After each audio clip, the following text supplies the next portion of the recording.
So, in the last video, I was just telling you guys some random things that happened over that weekend and whatever. Halloween. Halloween was a turning point. Halloween that year. First off, I want to show you guys. Prior Halloweens, I made my son's costumes, and I'll show you guys real quick. So this was 2014. I dressed him up as an Oompa Loompa, and I was Veruca Salt. He wouldn't let me color his hair. This was 2015. My mom came trick-or-treating with us. He was the man in the yellow hat from Curious George. And I threw this one. This was 2018 last year. It's Odd Bods. I made this one for him. When I was finally able to make one again, it was good. Well, obviously this year, I didn't have time to even worry about Halloween. This was my son's first Halloween. Like, he was excited about it. It was his first year in nursery school. He learned the Ghostbusters song, so he's walking around singing the Ghostbusters song, you know, this little 3-year-old. And he was, like, actually really excited about Halloween that year. And it sucked because I couldn't do anything for him. And I'm not, complaining because, of course, thank God it happened at that age where he's not really going to remember it, because being there for my mom, I'm sorry, was more important than Halloween. I didn't even get him a costume. I don't think people understand this. Like, my entire life went on hold. I didn't do anything. Thank God for my husband who stepped it up majorly. My husband's an amazing father. I'm just so thankful for how great of a father he is. He is like #1 dad. Like, he's the best. He really is. He's an amazing father. And he's an amazing husband too, but he's a really good father. That makes me love him even more, is knowing how good he is to my son. But I didn't do shit around this house, okay? My main and only pretty much priority was my mom. I wake up Halloween morning. My brother and his wife, of course, I go snoop on her Facebook again because I'm a nosy bitch. They went out that Friday night that I got in a fight with my aunt to a Halloween party at the bar, because we can't miss a night at the bar, and they're all dressed up. I mean, I'm like, I didn't even have time to get a costume for my son, and here these two assholes are. My brother's dressed up as Superman or Clark Kent or whatever, and she's like a friggin' pirate or whatever. She's more like a ship wench, but whatever. And again, let's post pictures of our big cheesy smiles on Facebook. Let's show everybody what pieces of shit we are. Instead of being there for my mom at the hospital, go get dressed up for Halloween. I just want to reiterate this to you guys. I know if this bitch was not in the picture, my brother wouldn't be at a fucking bar while my mom's suffering in the hospital like that. No! Their smiles insulted the shit out of me. How are you having a good time right now? If I would have gone to like a bar, I would have been like drunk crying the whole night. These motherfuckers didn't have a care in the world. They look completely unaffected in these pictures. They're smiling. All they care about is themselves, and they proved it to me time and time again. This was the regular. This was the normal. These people were just going about their lives. My mom was an afterthought. It was like, let's do all the things we have to do and then go visit your mom. My life was, let me take care of my mom and everything else can wait. We had two different mindsets. So fine. It's October 31st now, and we have the palliative care meeting that afternoon. I decided that morning, coming into the palliative care meeting, that I was going to record the palliative care meeting. I had been recording things now for a while. Doctors are not easy to get in touch with. My mom isn't their only patient. And so I felt like recording things would save me trouble down the line. I'm not a good note taker, so I figured I'm gonna just record the meeting. If I have questions or if there's something I forgot, I could always reference back to my recording. I get to the hospital first. So we were meeting with basically a doctor who was like, heading this palliative care team. And I think 2 social workers, right? You guys have to remember, I spent a lot of time at the hospital. I was basically living there. I mean, really. Going like days without showering and not, taking really care of myself. I have psoriasis on my scalp, and it started off years ago as like 2 little patches about that big. By this point in time, my entire scalp was like inflamed, and I had to wear a hat because the medication is like oily, and so like I had to put it in my roots, and then my roots would look all oily, so I would like cover it up with a hat so I'm not walking around looking like a grease monkey. And it was from the stress. Now I have like a little patch here and like 2 little ones back there, not even nearly as bad as it was. And the medication was like useless basically, because it would go away and then like 2 days later it would just come back because I was so stressed out. Stress does a ton on your body. Anyway, get to the palliative care meeting. I'm there early. My brother comes walking in with his notebook. Woo-hoo-hoo, doo-doo-doo. And I'm just like, he's such a douche. He has his like pre-written out questions. Satan probably told him, Steven, you better ask this. Make sure you ask this. Make sure you ask that. She like plotted this out for him, right? So I thought of myself whether I was going to share this meeting with you guys. I don't want you to have to listen to the whole entire meeting. It's long. It's boring. I just want to be respectful of my mom. At the same time, I want to share some of it with you guys just so you get an idea of the atmosphere in the room. But I feel like without you guys kind of hearing the actual questions that my brother asked coming out of his mouth, like it's gonna help you guys understand where his head was at, right? And where mine was at. Okay, so let's get into this palliative care meeting. I'm going to just play a couple of parts for you guys so you could hear, you know, my mom and how she sounded, and some of the questions that my brother was asking, and then, you know, some of the stuff that we discussed. I'm not going to play the whole thing. It's really long. But I'll just give you guys a basic idea. It's over an hour long, so I don't want you guys to have to sit here and listen to this whole entire thing. And I'll explain things to you guys as time goes along so you kind of understand what's going on too. Maybe to start, what questions do you have? What questions are there so far? Well, what's right now the current goal for the treatment? Because sometimes when the doctors are coming in and she's, you know, on the medication, she's having a little bit of a hard time keeping track of what everyone's telling her, you know? So what's the current course of treatment? I found it really odd that he was asking this question because, like, if you were around, you would know what the current course of the treatment was. And it was almost kind of another way of him really just asking, what's the prognosis? You know, where do we go from here? Because, I mean, he knew what was going on. He knew that she was doing dialysis. He knew that we were, you know, giving her chemotherapy. The doctor had explained it to us that day when we dropped off the drugs. I mean, we had a whole conversation with this doctor. So, I mean, he knew what was going on. I don't know why he was even asking this question. For what? Everything. Well, for everything. What's the overall, I guess, right now? I'm going to talk over this periodically when the doctors are, you know, talking. They were just trying to get everybody set up in the room, so. I want to try to answer things sort of Sure. big picture all together. Yeah. It helps us to know what you already know, and then we can sort of fill in the... I mean, I'm here like all day and all Right. night, so I kind of know what's going on. I mean, I don't know exactly everything because I'm not here all day and all night, so I don't know everything that's going on. You know, I guess I had a bunch of questions. You know, one thing was like, what was the goal of the palliative care? Isn't that the whole point of why we're there? You know, just kind of trying to get an outlook of, you know, how things are going to be proceeding with her treatment, and, you know, I also wanted to just get an idea of what she's looking for also, so that everyone is on the same page as to what she, you know, would want us to do for her if she's not able to do things for herself. I'm with the cardiology department. Yeah. Is it okay if I ask you some questions? I just kind of had like medication questions, like what her kidney, you know. I'm just going to pause there for a second. You notice that nobody really answered anything that he said. It was kind of just quiet. That guy's voice you hear in the background, that was another doctor that was in the room talking to the other patient that was in the room. So, you know, it gets a little confusing hearing all these doctors talk. The women's voices, those were the doctors that we were talking to. But nobody addressed my brother's concerns or said anything, because that's not the point of why we were there that day. That we weren't there to talk about what her wishes were after she died. We were there to talk about what was going on, you know, right now in the future as far as her care goes. Okay. Is that like, is she still taking her cyclosporin? Like, are they still giving her her trans?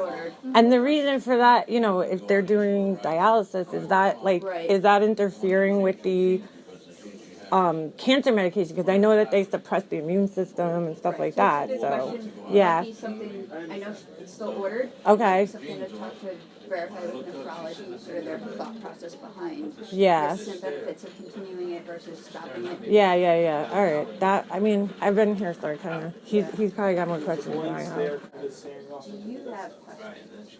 I'm just going to pause again. My mom's voice, it kills me. You guys are about to hear it. And I want you guys to hear it so you could hear how, you know, she sounded in bad shape. And also, you know, she was on oxygen at this time too. And you could just hear it in her voice that she's worried, she's scared, and she's kind of a little disassociated from the whole situation. The longer the meeting went on, the more disassociated she became about it. No, I just want to know how it's possible that I'm ever going to sit up and get out of Do you here. remember this?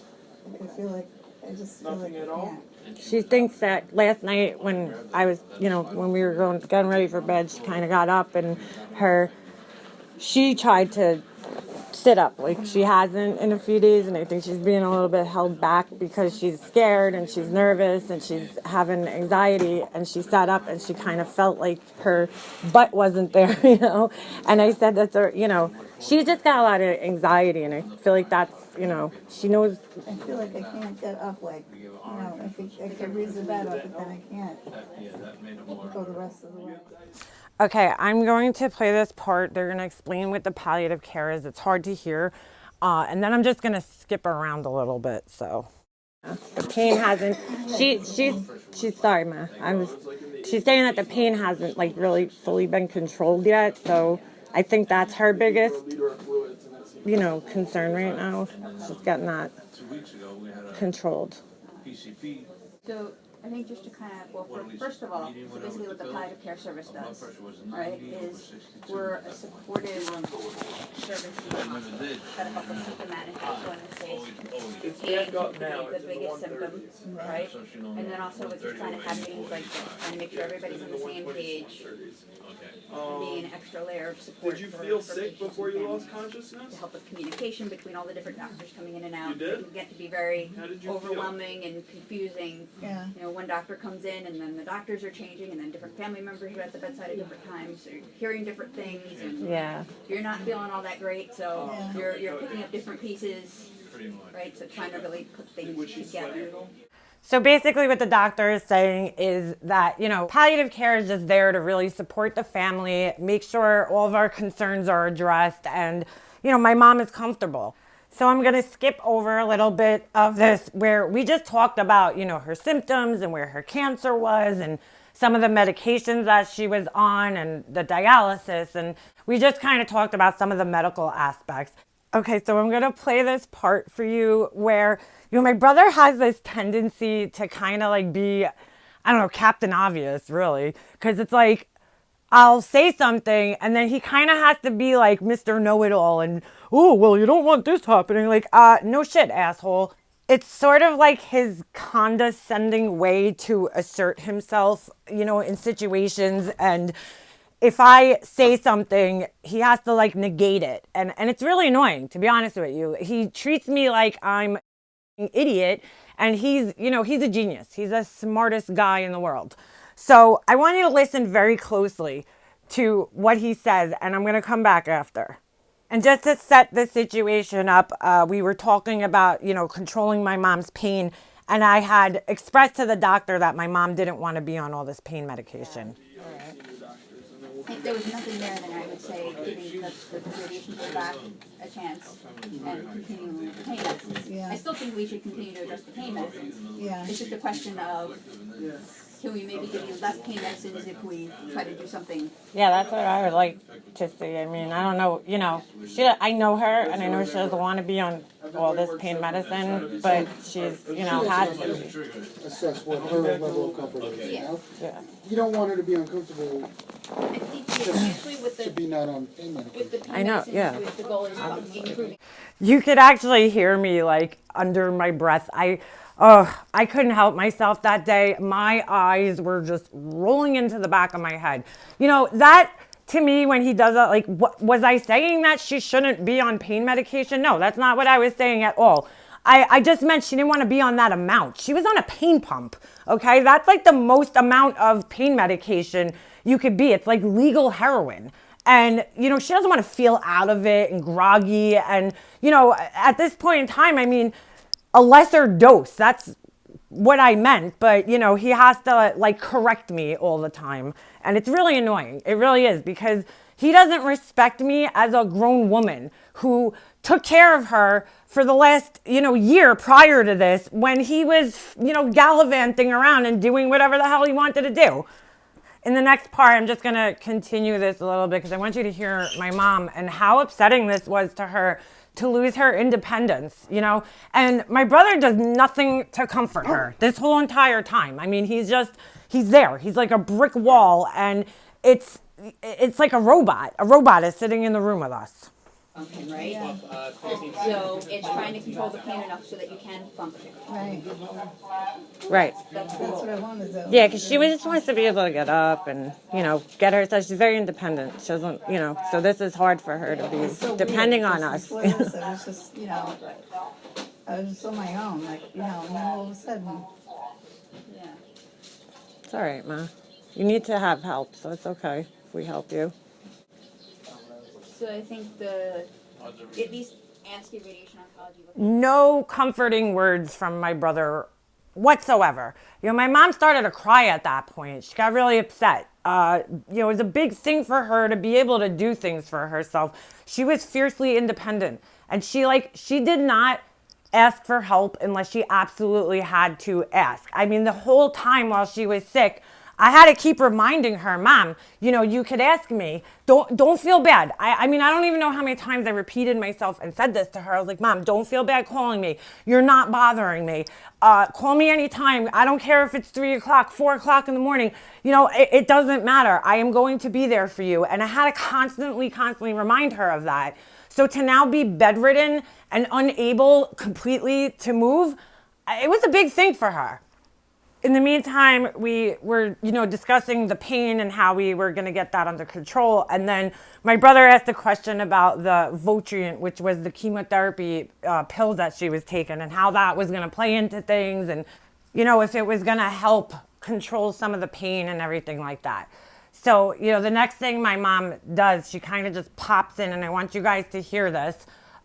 Because, you know, it's just sad, and it goes to show where her mind state was at this point in time, and it's sad. Have an impact on the did they chemotherapy. give me, Xanax or something for Yeah, anxiety? she's been bad. You've been having a lot of anxiety. Yeah. Bad. Were you taking Xanax at home?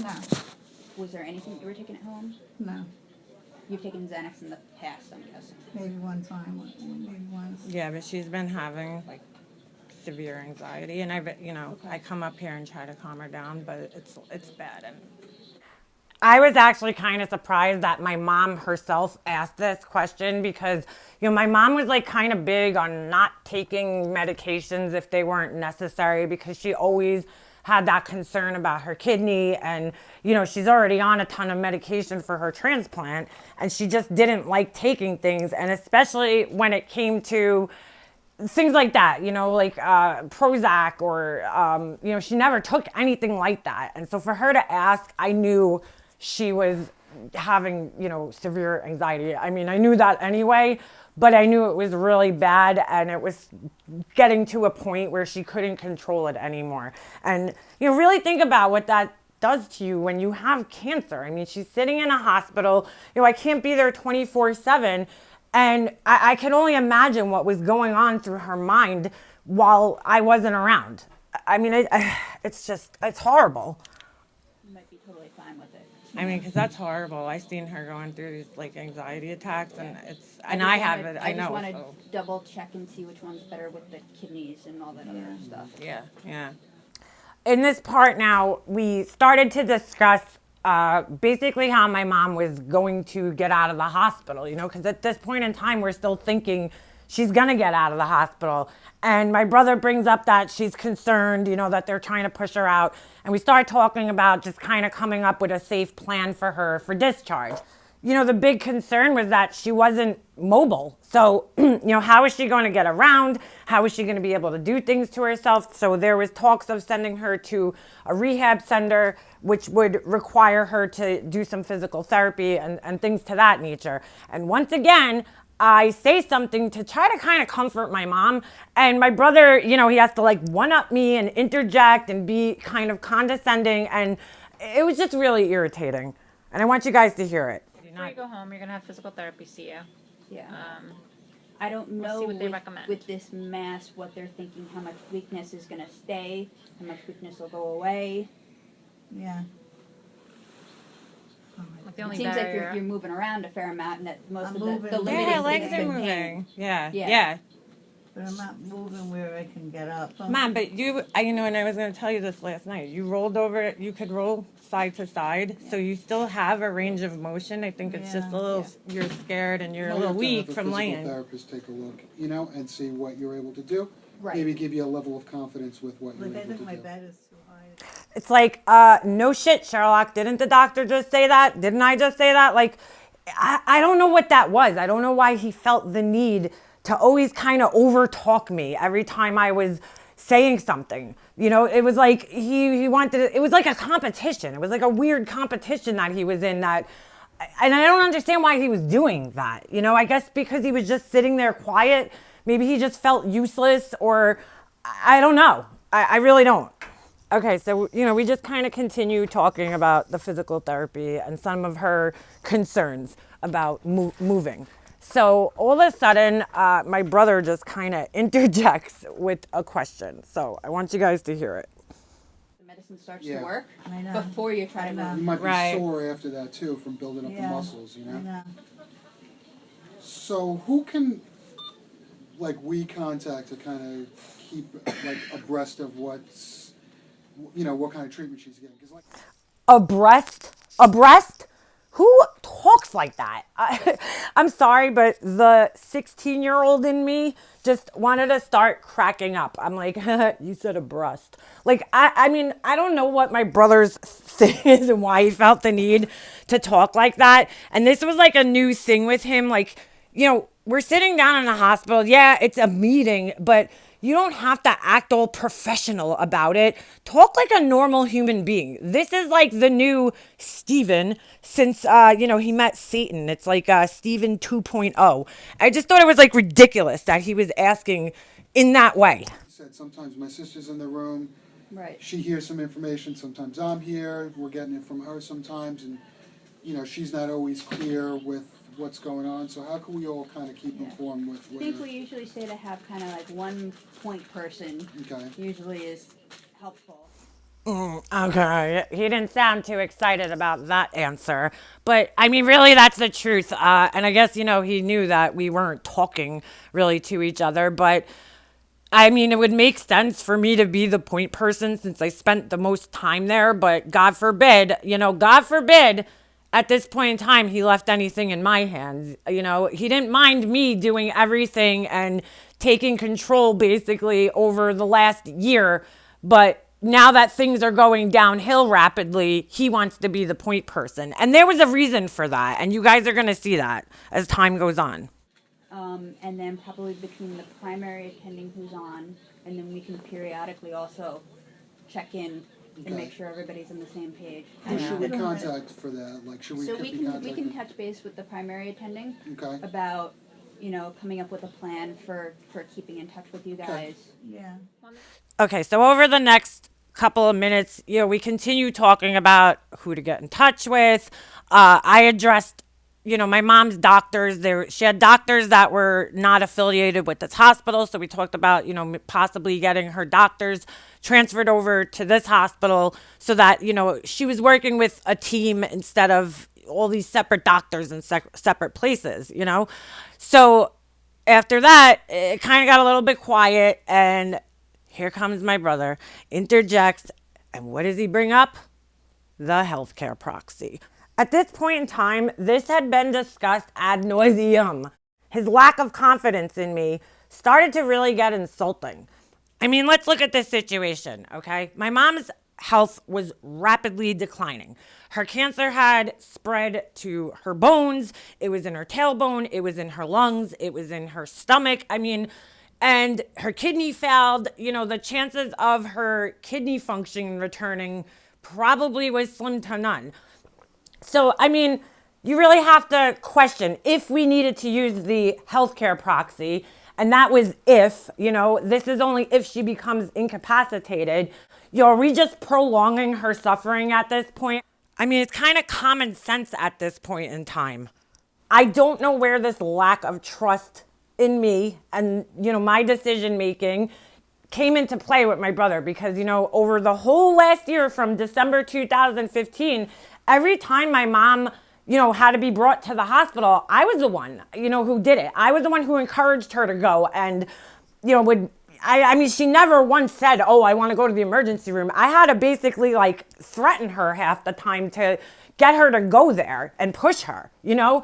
I don't understand why my brother needed to know so specifically, you know, what her wishes were. And to be honest with you guys, I really don't even think the healthcare proxy at this point in time was his concern. I think he used it as a way to segue into a discussion about her will. You know, because if he just brings up her will, it makes him look greedy. I mean, personally, I don't think my brother was the one who wanted these answers. I think his wife was pushing him to kind of get these answers. And that's why he was, you know, harassing my mom about it. This is not my brother's normal character. So let's listen to this part and I'll come back afterwards. All right. She's tired. I had a question Now about huh? just as to when we should start the discussions. I know she had while she was injured, she had a healthcare proxy filled out. That was, you know, my sister, but like, I guess we just want to know, because I don't think it was done, but I don't think we ever kind of had a discussion as to like what your wishes actually What your wishes actually are, talk like- to you. No, I think that's an important thing to You know. also start a conversation about always. Because it's not easy stuff to talk about, and I think our No. culture doesn't allow those discussions to happen Yeah. as Well, it also readily as they should. Right. So sometimes it's just good to Yeah. while we're Yeah. here, having You a have this discussion that's plan for uncomfortable trying to somewhat control the anyways. cancer and for trying to get you up and about and feeling better. What happens if Right. all of a sudden you get sicker?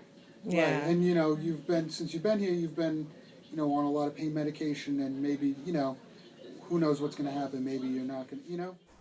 I don't really know what he was getting at there by bringing up the pain medication, but, you know, I don't know if he was trying to like infer that she wasn't making rational decisions by choosing me to be her healthcare proxy. I'm not really sure what was going on there.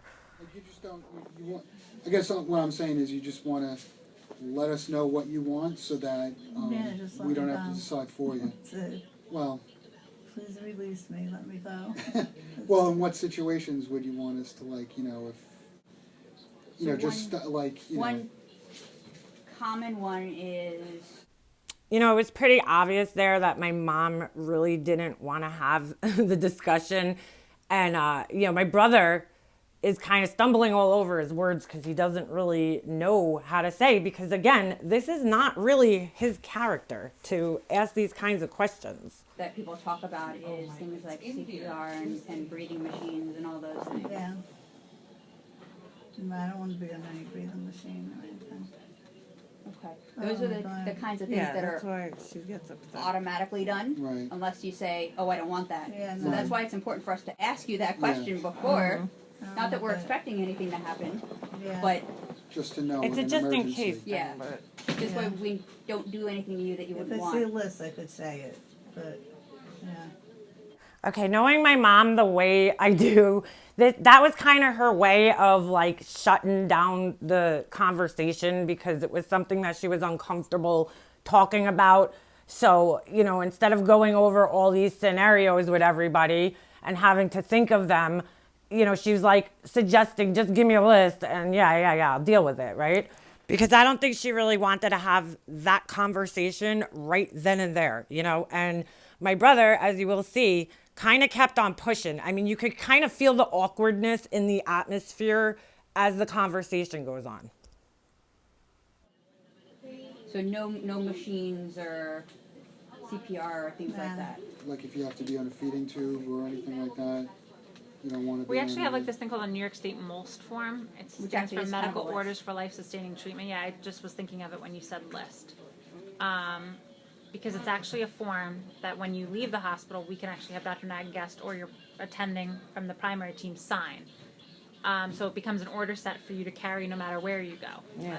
Rehab, home at, whatever point. All right, that's And good. it's like an order. You hear how my mom said that? She's like, all right, that's good. Listen, I've heard that a million times in my life. That is her way of shutting down the situation. She's kind of just dismissing it so that she doesn't have to deal with it, And is it important to have these kinds of talks? Of course it is. But, you could tell she didn't want to talk about it at that point in time.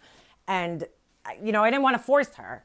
Nobody should force her. It's her decision whether she wants to have those kinds of discussions and when she wants to have those discussions. To protect you from anything that you wouldn't have wanted. But it actually kind of gives you that checklist that I think you're looking for. Where you can kind of see it on paper and Get an idea of what the possibilities are. Definitely. it's a form that's meant to be generalizable. So some things might make sense for you to answer right now, and some things you're like, oh, well, that doesn't really apply to me, and that's okay. Yeah. We just Right. put a line through it and we say Yeah. deferred. And then when you leave the hospital, you can keep following up with your outpatient doctors if you want to update it as Yeah. things All maybe right. become more applicable if they do. All right, that's good. That Yeah. sounds good. And there she is again with, all right, that's good. All right, could we shut up? Could we not talk about this anymore? At this point in time, my mom is just completely checked out of the meeting. I can tell she's starting to get aggravated. She's starting to get upset. And she kind of just wants it to end at this point. And of course, my brother has no sense of that. And he keeps on going. All right. So I always ask, like, what questions, because, you don't always know what to ask. It's like, what questions, is there anything that we should be asking, or is there anything that we, else that we should know? What the hell kind of question is that? What kind of questions should we be asking? You're asking a question about asking questions? The hell is that? What do people typically ask in these? I think you asked a lot of good questions.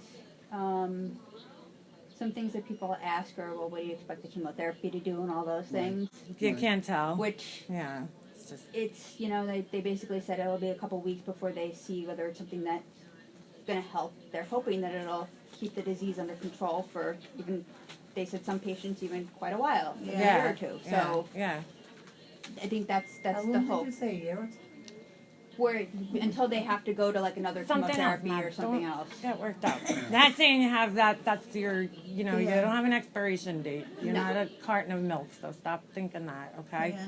Just, But when I talked to the oncologist, they said that they also have several other chemotherapies that they could switch to. So it's Right. Yeah. that's their frame of mind is Right. Now, they this give one us a that she's try. taking is like a targeted kind of chemotherapy. So if that one doesn't respond, they might be able to Switch to a different switch one. to a different one and see how that responds. well, yeah, because they originally were trying her on For a different one, and then the insurance. The didn't insurance cover it. company didn't Yeah. cover because they need to see that another, Has they been tried tried, something else so, and it yeah. went. Yeah. Her insurance just. So we got into a conversation after this about insurance and Medicare and Medicaid and whether or not my mom would qualify and all those types of things. Because, at the time she had private insurance. And then the doctor segues into a financial power of attorney and talking about And I that. think Stephanie just put up like a good point. Have you ever filled out a financial power of attorney?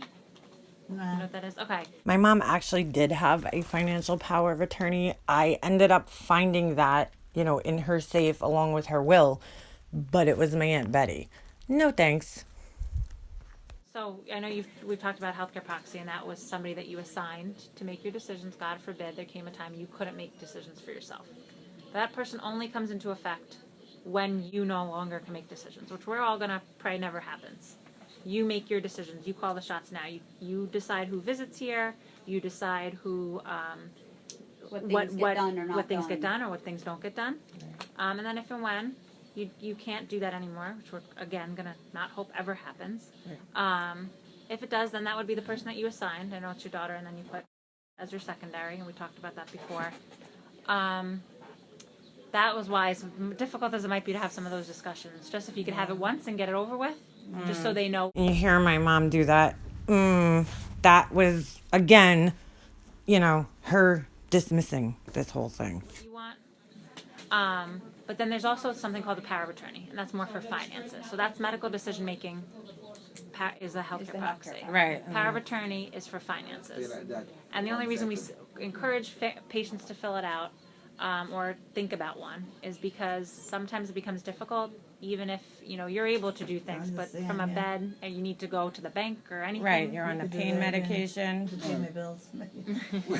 We might want to also talk to You might not wanna do it. well, we might also want to I'll talk do to it an at home. elder attorney, just to make sure that everything, as the medical, like they're saying, the medical side is taken care of, and then also the financial side.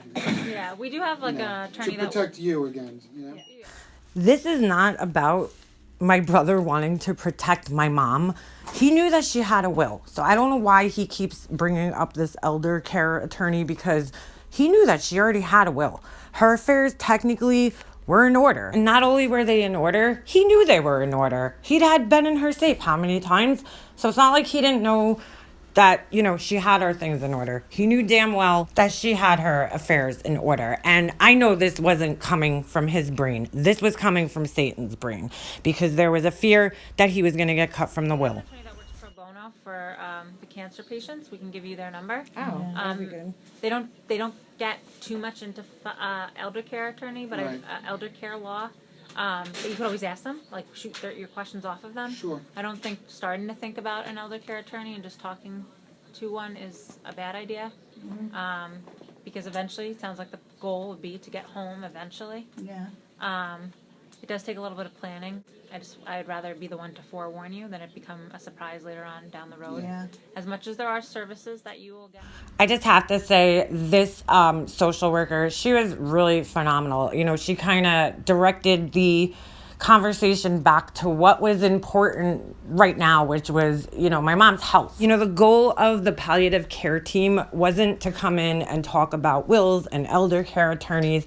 And, yes, it was mentioned, but she drove the conversation back to, coming up with a safe plan to get my mom out of a hospital. That's what their focus was, not financial matters. So from that point on, we pretty much just kind of wrapped it up. It was like getting to that point where it was like, okay, I think we discussed everything. So let's listen to what was said in closing. All right. I guess we started off all right.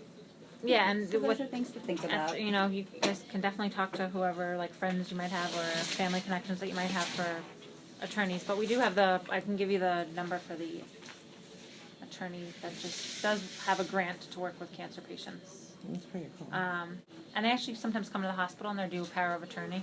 It's like a simple, Yeah. it's like a simple page or two paperwork. I do power. Oh, you do attorney. that? do? Oh, I okay, used to be a paralegal, so. Oh, neat. Okay. Oh, I do power of attorneys. I used to be a paralegal. He wasn't a paralegal. He worked at a title closing company. And pretty much anybody could do a power of attorney form. It's a matter of filling it out. You could print it out online, fill it out, and bring it to a notary and get it stamped, and you're good to go. Yeah, it is exactly standard form. So Which needs to be notarized and. Yep. yeah, I did it and you have notaries, there's notary services in the hospital? In there case are you- through patient advocacy. Okay, So just call them ahead of time because Okay. sometimes And make sure you have your driver's license and Yeah. that's That's the it. other Right. common thing Yeah. that comes up. driver's and they're like license. only here like Monday through Friday, like 8 to 4 or something Yeah, like I'm a that. notary public, but I can't notarize your power of attorney. Yeah, not- Especially if you're gonna name me Yeah. Yeah, power of attorney. that's from true. that. Oh, snap. My mom just totally dissed him right there. I don't know where he got the idea that he was going to be her power of attorney. Maybe because before, if you guys caught it, she said something about doing bills, and she's like, oh, you could do my bills. So he took that as he could be her power of attorney. Huh? I said from that. Well, I'm a little too close to the, Yeah, you're still better off having somebody else. Yeah, you have to Yeah. have somebody else do it. Don't let it even come up as a question at yeah, any time. they could say there's a conflict of interest or. Yeah. Yeah. It's a smart idea. Just have somebody. In the name. Yeah, I'll write down. I'm going to get you the name of the attorney that works on the grant, and then I'll get you also the patient advocates. I'll write their number on the bottom for Okay. the notary Yeah. services. Okay. Okay. we'll get you a copy of that MOLS form that you can kind of take a look at All right. and look at with your family. Yeah, Yeah. definitely. Okay? Yep. I can come back in with all that. Yeah. And in the meantime, knowing that you said you didn't want to be on machines or any of those types of things, we'll let the doctors know so that all the doctors and nurses know, heaven forbid something happens that we're not expecting, we're not going to go doing those things to Right. you. I just realized that that one doctor, she kind of sounds like Satan. Yep. Okay? No CPR, no breathing machines. Yeah, that's it. Oh, that was so scary this week. I've had three or four times I woke up and couldn't breathe. Yeah, but you got it under control. but you it were was panicking, Ma. It wasn't horrible. you were And we'll panicking. look at either some Banging. Ativan That or Xanax. yeah, that's like to me that's like the biggest thing right now is to get her off of having this I was anxiety. banging my heels on the mattress like I just could not breathe. I was here at like Oh, what it time? was Well, that's true. terrible. Anxiety doesn't help shortness of breath. Yeah. No, she gets And then when you can't, you know, if you're feeling that, you get even more anxious. yeah, then you can't breathe even The more. pain medicines Can't can even sometimes help imagine. with the feeling of shortness of breath. Yeah, So yeah. that's the other thing, that if you start feeling that, that's But- another reason to hit the button. But I would have been dead, like I told. No, you wouldn't have been dead. No, because I Nobody, didn't wanna- Mom, nobody gave you CPR. You were good. You were just not breathing as good. You had a Yeah. hyperventilating. That's all it was. Yeah. That was terrible. All right, don't think about it. Yeah. Let's move on. You haven't had that in days, so let's just keep sailing forward. Yeah. You press the nurse's button. You have the button close by you. That's what I did. The nurses were in here. I know, and I'm You looking know to what? getting We you died. something to help you calm down a little bit, Yeah. Not be so nervous. Yeah. That was the first bit of empathy I had heard from him in a long time. Oh my Well, God. easier said than done, right? Yeah, yeah, it is. Okay. Yeah. Okay. Are there any other questions? No, we'll see. Hey, I think we covered it. Pretty much anything I want to know. Yeah. My main thing is just You'll her come in the being next comfortable. time. You'll be like, how are you? I'll go, I don't know. I'll be in the same state. Hopefully No, you it'll be won't. like, Hopefully, we'll get. I feel better. I feel whatever. Yeah, Yeah. She doesn't see it. I see it because for like the last couple of days, she's definitely I think having everyone an who's come in here improvement. has seen how you were when you first got in here versus how you are Yeah. now. It's, I mean, there's an From the improvement. outside, it looks like an improvement, I can tell you. That's the brother that I know. Trying to kind of comfort her, make her feel better, which was something that I wasn't hearing from him. And, the whole time I wondered if these doctors could kind of feel the tension between him and I because we did not speak to each other, obviously, the whole time. Oh my God. Hang in there, Mom. So I keep saying to her every day, Hang in there. hang in there. All right. Mm-hmm. All right. Well, we're here if you need anything. This is my card. I think Thank I you. have my phone number, right? But I can give it to you again. This is just that the numbers for the lawyers that Okay. Richard. And then this is the pink MOLS form. So when you guys want to, it kind of like guides a discussion. All It's right. pretty like patient friendly. Yeah. It's not Okay, meant then. just for healthcare providers to use. Right.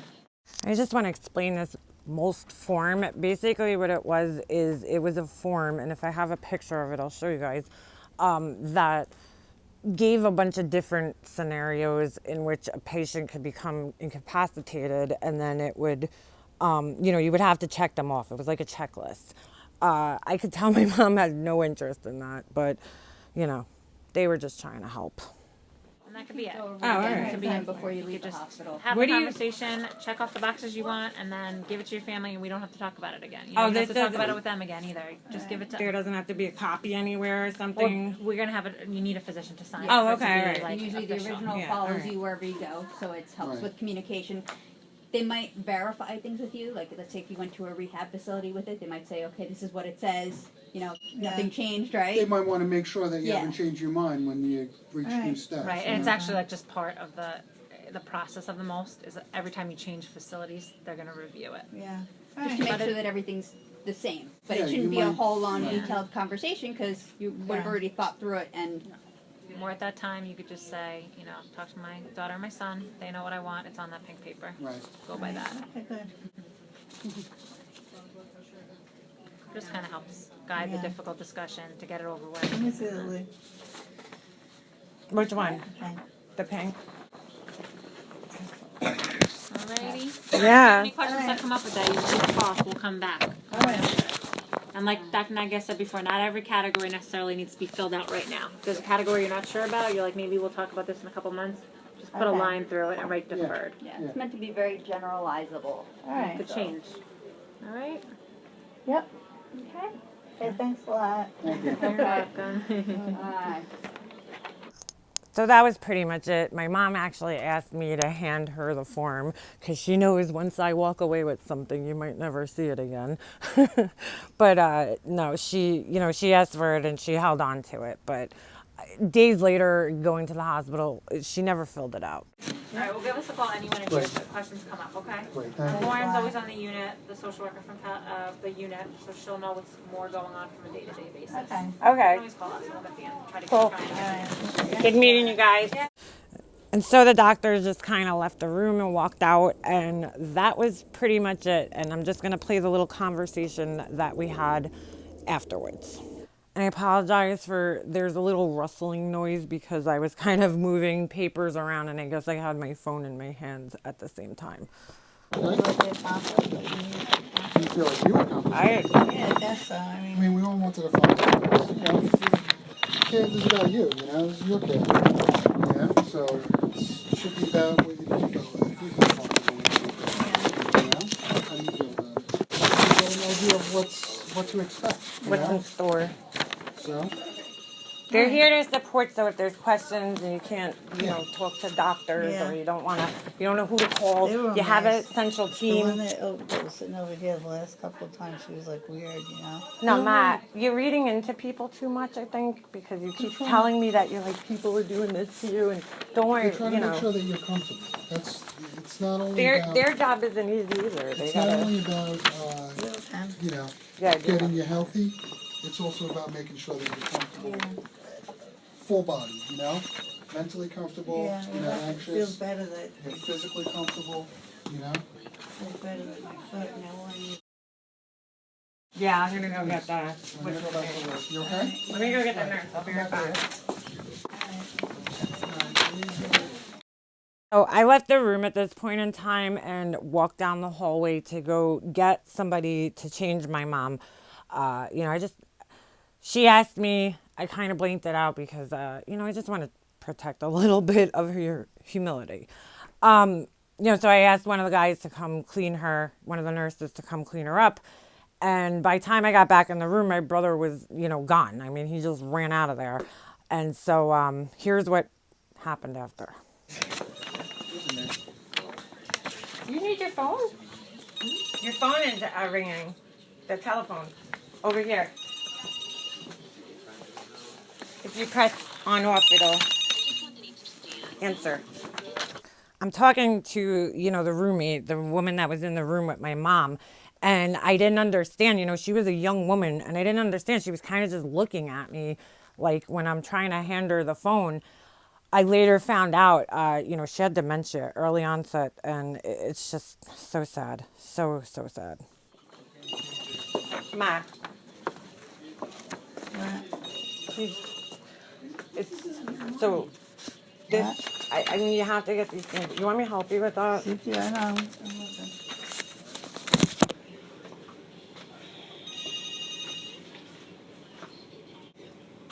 When you're done with that, I'm going to go take a walk outside and I'll be back. Okay, so at this point in time, I felt like after all that talk with my brother and him thinking that he's going to somehow be my mom's power of attorney, I figured this is a time now where I really need to tell her what her will says. Because my mom was under the impression that her will said my brother was the executor. You could kind of hear how nervous I am to bring this up because I really did not want to talk about this. But at this point, I felt like my mom was in, bad shape and I needed to tell her. It's gotta be good. That's it. It's over, it's kind of scary. Pat, you do have, I wanted to tell you, you do have a power of attorney. You need to change that. Yeah. I wouldn't, Oh, yeah. I I wouldn't put anything within me because I don't dare. I want him to know why, I'll tell him why.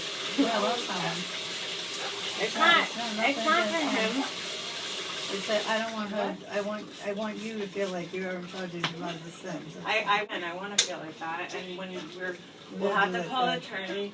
No, we don't have to do it quick, but we do have to get it, just in case anything happens, we should get it in order, because you know what? They were, and they were all down the hallway having discussions about me, and I'm like, I've been trying to communicate, and first thing when I talked to him the other day was, we have to get her to an independent way, because if she goes to the nursing home, they're going to take her money, and I'm like, what do you care? Yeah. What do you care if they take it? That's hers, not yours. That's what he's worried about. She's worried about. Okay, I don't know if you guys really heard that really good because there was a nurse in the room who was using the sink. But basically, you know, I told my mom, and I was so nervous to bring this up to her. You know, I told her, Mom, I said, you have a power of attorney, and I said, Aunt Betty's name is on everything. I just want to explain something about my Aunt Betty. Aunt Betty's kind of just one of those women who, you know, I think I said this in an earlier video. She's just one of those kind of women who cannot do things herself. She doesn't do bills. I'm pretty much put it like this. She depends entirely on her husband. She's not going to be the one taking care of my financial matters. Her husband is.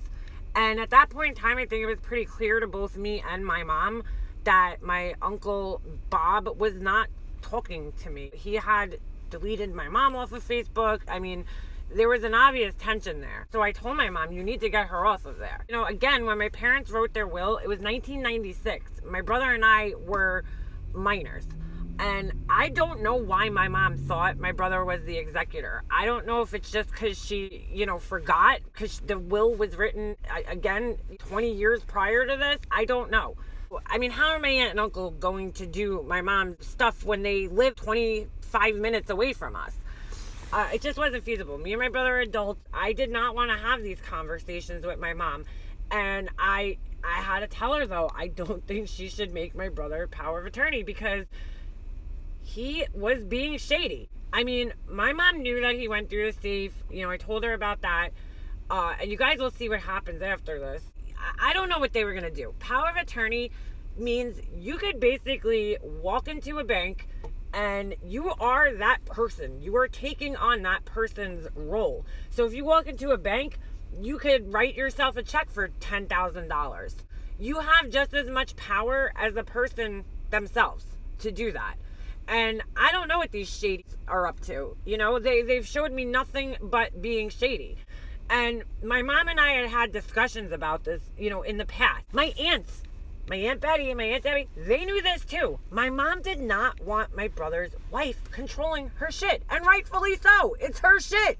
You know, I mean, with all this other shit that's gone on in the last 3 years, why would you want this woman involved? And I don't know if you guys caught, I said it at the end. I was like, you know, it's her. It was her. You know, I fully believe it was her. I mean, yeah, was my brother probably concerned and trying to protect himself? Yeah, 100%. But as you guys will find out, there was a reason for that. Somebody told him something. But I'm going to hold off on that. His wife, I mean, this girl is money hungry, obsessed with money. It's all she talks about. I don't know. It's very weird to me because I don't obsess over money like that. But at the same time, we know that, you know, there's a chance that my mom is going to pass away. We have to be realistic. I don't care about the money. I didn't even know how much she had in the bank. I knew she had some money. I knew she would have money to cover her funeral and, you know, probably her bills, whatever bills she had, because I knew my mom was really good with paying her credit cards, and she didn't have that much debt. Her house was paid off, you know, so I wasn't really concerned because I kind of knew that my mom was good about things and there was really nothing to worry about. And I knew she had at least enough money to cover her debt and her bills and have some left over. It wasn't really a big concern of mine. Prior to this, me and my mom had discussions before, you know, even prior to when she was sick. And, you know, she did not want my brother's wife controlling her shit. And, you know, my mom didn't want to hurt my brother by telling him, you know, that she didn't want him doing all these things. But I told her I would tell him. And we had discussed even that before. You know, I said I would tell him when the time is right. If God forbid anything happens down the road, I will let him know why you did what you did. My mom was just such like an honest person that I feel like she wouldn't have been able to live with the guilt knowing that she herself didn't explain it to him. And I have to commend her for that. The other thing that went through my mind while this whole meeting was going on is there was times where he was there by himself, or even if his wife was there and I wasn't there, you know. Why wouldn't he ask her these questions then? Why did he wait always until we were in front of all these people when it wasn't really a time where my mom felt comfortable? That's going to be it for this one, guys. It actually ended up running longer, even with cutting half of it out. It ended up running a lot longer than I thought it was going to. I apologize about the audio quality. I know it's horrible, and all I could say is screw you, Apple, for taking the friggin' headphone jack away, because it's a necessity. I can't even charge my phone and plug in a microphone at the same time. So that's it, guys. We are going to pick this up in the next one. Stay tuned.